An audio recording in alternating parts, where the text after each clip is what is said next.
नमस्कार। आपका अखबार के इस अंक में आपका स्वागत है। मैं हूं प्रदीप सिंह। पश्चिम बंगाल में जो कुछ हो रहा है वो आपसे छिपा नहीं है और कोई आज नहीं है। आरजी कर जो मेडिकल कॉलेज की घटना है वो कोई पहली घटना नहीं है और मैं मानता हूं कि वो आखिरी घटना भी नहीं है। पश्चिम बंगाल में लंबे समय से इस तरह का हिंसा का खेल चल रहा है। वो कांग्रेस के ज़माने में भी चला, नक्सलवाद के विरोध में अभियान के रूप में। उसके बाद 34 साल का जो लेफ्ट फ्रंट का शासन था उस दौरान भी चला और ममता बनर्जी का 13 साल का शासन है उस दौरान भी चला। तो हम सब लोग, मैं उसमें अपने को भी शामिल करता हूं, कि उम्मीद कर रहे थे कि केंद्र सरकार कुछ एक्शन लेगी, इस स्थिति को बदलने की कोशिश करेगी। और उसका एक ही तरीका है, केंद्र सरकार के पास एक ही संवैधानिक हथियार है, वो है आर्टिकल 356 यानी राष्ट्रपति शासन लगाना। अब उस पर बहुत तरह के सवाल हैं कि भाई राष्ट्रपति शासन लगा देने से क्या बदल जाएगा। तो पहली बात तो यह है, जब आप ये सवाल उठाते हैं तो आप मानते हैं कि आप अक्षम हैं, कुछ बदलने की स्थिति में नहीं। लेकिन पश्चिम बंगाल में राष्ट्रपति शासन नहीं लगेगा ये तय हो गया है। ये सरकार ने ऐसी कोई घोषणा नहीं की है। केरल में पलक्कड़ में 3 दिन की राष्ट्रीय स्वयंसेवक संघ की प्रतिनिधि सभा की बैठक हुई। उसमें बहुत से मुद्दों पर विचार हुआ होगा।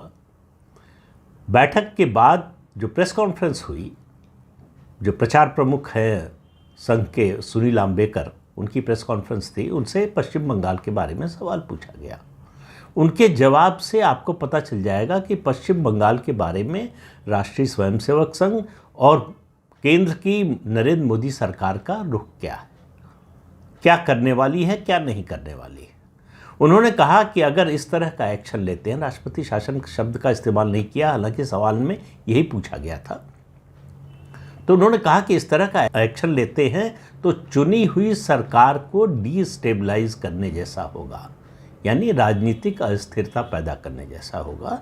इसलिए ऐसा कदम नहीं उठाना चाहिए, या शायद कहा कि ऐसे कदम से बचना चाहिए। अब आप इससे समझ लीजिए कि पश्चिम बंगाल में क्या होने जा रहा है। और इस बात को जितना अच्छी तरह से ममता बनर्जी समझती हैं, कोई नहीं समझता मुझे लगता है। उनको मालूम है कि नरेंद्र मोदी की सरकार कुछ भी हो जाए पश्चिम बंगाल में अनुच्छेद 356 का इस्तेमाल नहीं करेगी। इसलिए उनका हौसला बढ़ा हुआ है। इसलिए वो डिफेंसिव पर जाने की बजाय ज़्यादा आक्रामक नज़र आ रही हैं। तो अब उनकी बातें सुनिए आपको तो आपको हंसी आएगी कि 13 साल जो पश्चिम बंगाल जैसे प्रदेश की मुख्यमंत्री रही हो, इतनी अनुभवी नेता हो, वो सीबीआई से न्याय मांग रही है। कह रही सीबीआई से कह रही फांसी दो जो आरोपी है। सीबीआई कब से फांसी देने लगी और आपको सीबीआई से कब से उम्मीद हो गई? आपने तो अपने यहाँ कानून बदल दिया है कि सीबीआई को जो जांच की स्वतः अनुमति होती है वो आपने बंद कर दी है। वो अपनी कंसेंट जो है वो स्टेट गवर्नमेंट्स की हुआ करती थी, जनरल कंसेंट। कई राज्यों ने जो गैर भाजपा शासित हैं उन्होंने विड्रॉ किया, पश्चिम बंगाल ने भी कर लिया। सीबीआई के अफसर हाई कोर्ट के आदेश पर जांच करने जाते हैं किसी मामले का, उनको गिरफ्तार करने की कोशिश आप करती है। आज अचानक जो है आपको सीबीआई पर इतना भरोसा हो गया कि कह रहे हैं कि सीबीआई से न्याय मांग रहे हैं हम, सीबीआई फांसी दिलाए, तुरंत न्याय करे। तो भाई न्याय अदालत में होता है, कोई जांच एजेंसी न्याय नहीं करती है। सरकार न्याय कर सकती है।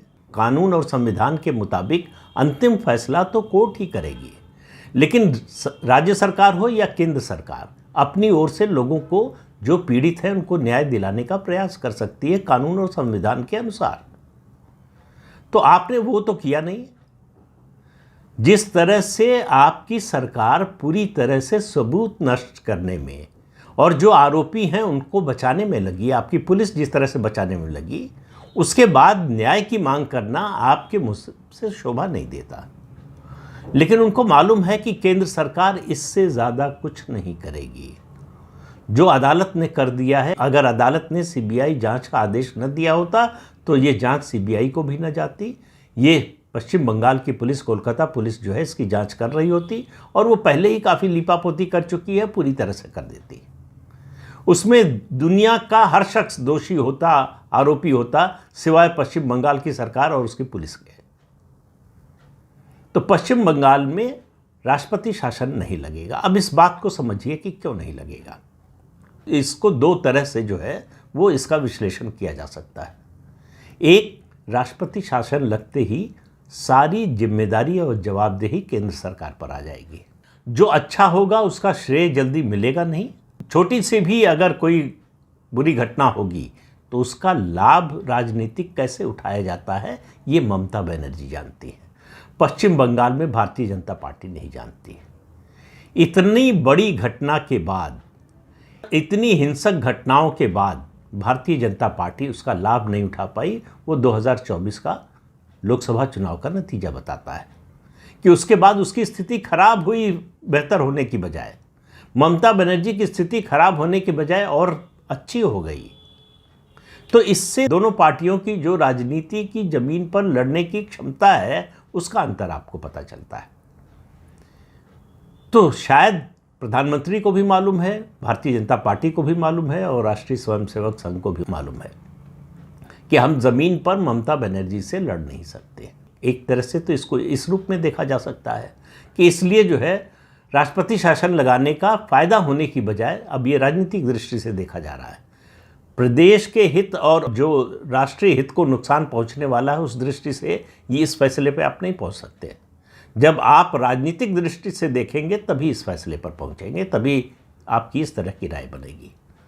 और दूसरा ये है कि ममता बनर्जी लगातार, ये आंकलन है बहुत से लोगों का, भाजपा में भी है, संघ में भी है, उसके बाहर भी है। एक वर्ग जो राष्ट्रपति शासन नहीं चाहता, उन लोगों का मानना है कि ममता बनर्जी लगातार अलोकप्रिय हो रही हैं। हालांकि यही धारणा जो है इस पूरे वर्ग की 2021 के विधानसभा चुनाव के बाद भी थी कि ममता बनर्जी बहुत तेजी से अलोकप्रिय हो रही हैं। इसका नुकसान का पहला जो प्रमाण मिलेगा वो 2024 का लोकसभा चुनाव होगा। तो जो प्रमाण मिला वो इस धारणा के ठीक विपरीत मिला, लेकिन वो धारणा बदली नहीं है। वो धारणा अब भी बनी हुई है कि राष्ट्रपति शासन लगाने से ममता बनर्जी को सिंपैथी मिल सकती है। तो एंटी इनकम्बेंसी का जो लाभ उनका कार्यकाल पूरा होने पर जब चुनाव होगा 2026 में, वो लाभ जो मिल सकता है भाजपा को वो नहीं मिलेगा।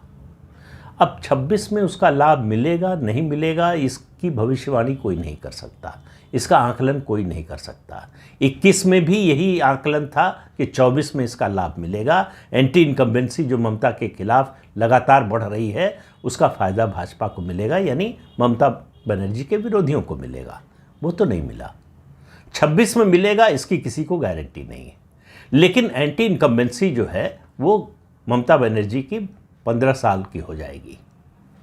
तो 15 साल की एंटी इनकम्बेंसी वैसे भी भारी पड़ती है, लेकिन एंटी इनकम्बेंसी तब भारी पड़ती है जब उस एंटी इनकम्बेंसी को भुनाने वाली राजनीतिक शक्तियां ज़मीन पर सक्रिय हों और ज़मीन पर ताकतवर हों, अपनी ताकत बढ़ा रही हों, अपना संगठन का आधार बढ़ा रही हों, अपना जनाधार बढ़ा रही हों, और सबसे बड़ी बात लोगों का भरोसा बन रहा हो विकल्प के रूप में आप पर, तब एंटी इनकम्बेंसी का फ़ायदा मिलता है। सबसे बड़ा उदाहरण है महाराष्ट्र का। लगातार 3 बार कांग्रेस और एनसीपी सत्ता में आई। पहले 5 साल के बाद ही भयानक एंटी इनकम्बेंसी थी, लेकिन भाजपा और शिवसेना में आपसी मतभेद इतने थे, दोनों के संगठन कमज़ोर थे, लाभ नहीं उठा पाए। दूसरे कार्यकाल के बाद और बढ़ गई। देश में किसानों की आत्महत्या के सबसे ज़्यादा मामले जो है महाराष्ट्र में, और उसमें भी सबसे ज़्यादा विदर्भ में हुए, लेकिन उसका भी फ़ायदा भाजपा और शिवसेना नहीं उठा पाए। तीसरी बार भी सत्ता में आए। चौथी बार जब चुनाव हुआ तब लोगों का धैर्य जवाब दे गया। तो और उसके साथ साथ एक बड़ी घटना ये हुई, ज़मीन पर लड़ने के लिए नरेंद्र मोदी जैसा नेता आ गया, बदलाव हो गया तुरंत। 2014 में जो है बीजेपी जो चौथे नंबर की पार्टी थी राज्य में, वो नंबर 1 की पार्टी बन गई। तो बदलाव आता है राजनीतिक नेतृत्व में विश्वास होने पर। भारतीय जनता पार्टी के पास पश्चिम बंगाल में ऐसा कोई नेतृत्व नहीं है जिस पर लोग भरोसा कर सके। मैं ये नहीं कह रहा हूँ कि जो लोग हैं वो कोशिश नहीं कर रहे हैं या प्रयास में कमी है, लेकिन भरोसा केवल कोशिश और प्रयास से नहीं बनता। भरोसा बनता है लगातार आपका जो एक्शन होता है, आप ज़मीन पर जिस तरह से काम करते हैं, आपका जो ट्रैक रिकॉर्ड बनता है जनता के मन में, उससे भरोसा बनता है कि हाँ, अब ये समय आ गया है, अब इन पर भरोसा किया जा सकता है। ये फैसला करके, भले ही इसकी घोषणा औपचारिक रूप से ना हुई हो कि पश्चिम बंगाल में राष्ट्रपति शासन नहीं लगेगा, बीजेपी ने अपनी एक तरह से राजनीतिक हार को स्वीकार कर लिया है कि अभी जो पश्चिम बंगाल में परिस्थितियां हैं, अगर राष्ट्रपति शासन लगा दिया तो हम उससे निपटने में सक्षम नहीं हैं और उसका जो नुकसान होगा वो बहुत बड़ा हो सकता है।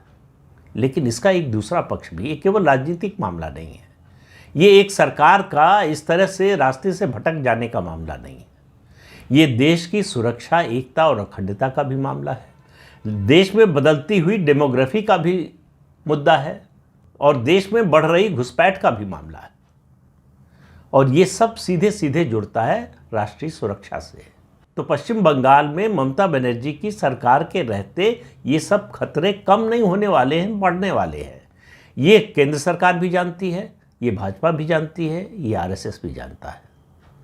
लेकिन 356 नहीं लगाने का फैसला इस बात की स्वीकारोक्ति है कि हम इसको रोकने में सक्षम नहीं हो पाएंगे। ममता बनर्जी से लड़ना जमीन पर हमारे लिए कम से कम आज की तारीख में, आज की परिस्थिति में संभव नहीं है।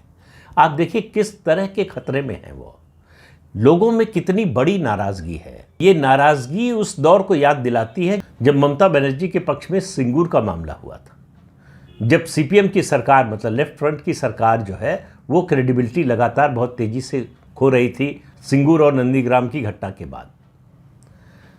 पहली बार ममता बनर्जी के खिलाफ कोलकाता का, पश्चिम बंगाल का भद्रलोक सड़क पर आया है।